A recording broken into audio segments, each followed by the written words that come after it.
எப்படியோ கொஞ்ச நாளா முத்துக்குமரன பத்தி பெருசா வந்து பேசாம இருக்காங்களே அப்படின்னு சொல்லி யோசிச்சோம். ஆனா இந்த வாரத்தில எப்படியாவது முத்துக்குமரன போட்டு தாக்கிரணும் அப்படின்னு சொல்லி முடிவுல தான் எல்லா குள்ளநரிகளும் வந்து இருந்துட்டு இருக்கு. இத எங்க பார்க்க முடிஞ்சது அப்படின்னு பார்த்தீங்கன்னா, நாமினேஷன்லேயே வந்து தெரிஞ்சு போச்சு. நாமினேஷன்லேயே முத்துக்குமரன் அவர்கள வந்து எல்லாரும் நிப்பாட்டி சில பல காரணங்கள்லாம் வந்து சொல்லி குத்துன்னு வந்து குத்திட்டு இருந்தாங்க. ஆனா முத்துக்குமரனுடைய பதில்கள் அப்படிங்கிறது வந்து வேற லெவல்ல வந்து இருக்க போகுது அப்படிங்கிறதுல மாற்று கருத்தே இல்ல. ஆனா இன்னைக்கும் அதே மாரி ஒரு சிச்சுவேஷன் வந்து கிரியேட் ஆயிருக்கு. எல்லா குள்ளநரிகளும் சேர்ந்துக்கிட்டு முத்துக்குமரனையும், மஞ்சரி அவர்களையும் டார்கெட் பண்ற மாரி சில விஷயத்த வந்து பண்ணிட்டு இருக்காங்க. ஸோ இன்னைக்கு ஒரு மார்னிங் ஆக்டிவிட்டி டாஸ்க் வந்து கொடுத்துருக்காங்க. அந்த டாஸ்க் என்ன அப்படின்னு பார்த்தீங்கன்னா, யாரு வேலை செய்கிற மாதிரி நடிக்கிறாங்க, அதே மாதிரி யார் நல்லா வேலை செய்கிறாங்க அப்படிங்கிறத சொல்லுங்கள் அப்படிங்கிற மாதிரி வந்து சொல்லியிருக்காங்க.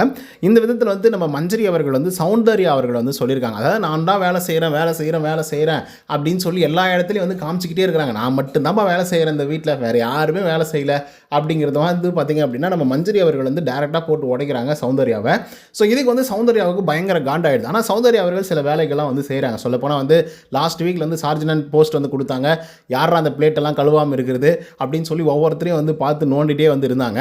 பட் அது மட்டும் தான் செஞ்சாங்க. கிச்சன் டீமில் எதுவுமே பெருசாக வந்து பண்ணல. ஸோ அதனாலே வந்து பார்த்திங்கன்னா கிச்சன் டீமில் மிகப்பெரிய ஒரு பிரச்சனைகள்லாம் வர வந்துட்டு இருந்து. ஸோ அதனால் வந்து பார்த்திங்கன்னா மஞ்சரி அவர்கள் இந்த ஒரு ரீசனை வந்து சொல்லியிருக்கிறாங்க. அதுக்கு சௌந்தர்யா அவர்கள் பயங்கர கோபம் ஆயிடுச்சு.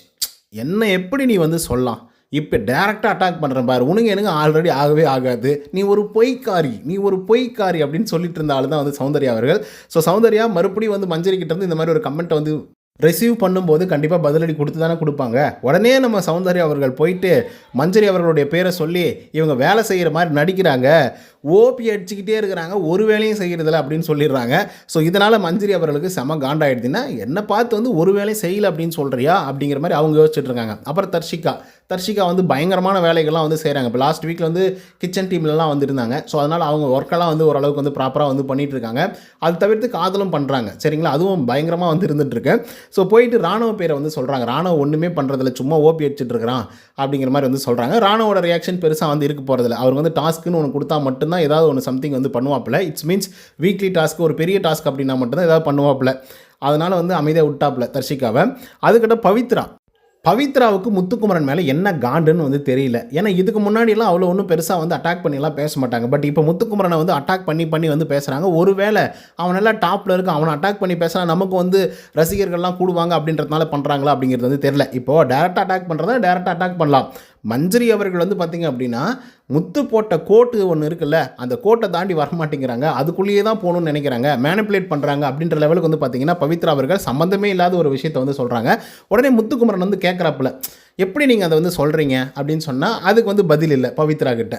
ஏன்னா இவங்க எல்லாருமே வந்து ஜென்ரலாக ஒரு அக்யூசேஷன் வந்து வச்சிடறாங்க. முத்துக்குமரன் இப்படி, மஞ்சரி இப்படி, இவங்க அப்படி, அவங்க இப்படி அப்படின்னு சொல்லிட்டு. பட் அதுக்கான ஒரு எக்ஸ்ப்ளனேஷன் வந்து கேட்டாக்க அந்த எக்ஸ்ப்ளனேஷனை ஒழுங்காக கொடுக்க மறுத்துடுறாங்க. இப்போ லாஸ்ட் வீக்கில் கூட அதே மாதிரி தான் அருண் பிரசாத் ஒரு விஷயத்தை வந்து அக்யூசேஷனாக வந்து வச்சாப்புல. எக்ஸ்ப்ளனேஷன் கேட்டாவே எக்ஸ்ப்ளனேஷன் கேட்காதப்பா, நீ அப்படி தான்ப்பா அப்படின்னு சொல்லி உட்கார வச்சிடறாங்க. அதுக்கப்புறம் ஒரு எக்ஸ்ப்ளனேஷன் கொடுத்ததுக்கப்புறம் அர்ச்சனா அவர்களுடைய பேரெல்லாம் வந்து இழுத்தாப்புல நம்மளுடைய முத்துக்குமரன். ஸோ அந்த மாதிரி வந்து போயிடுது.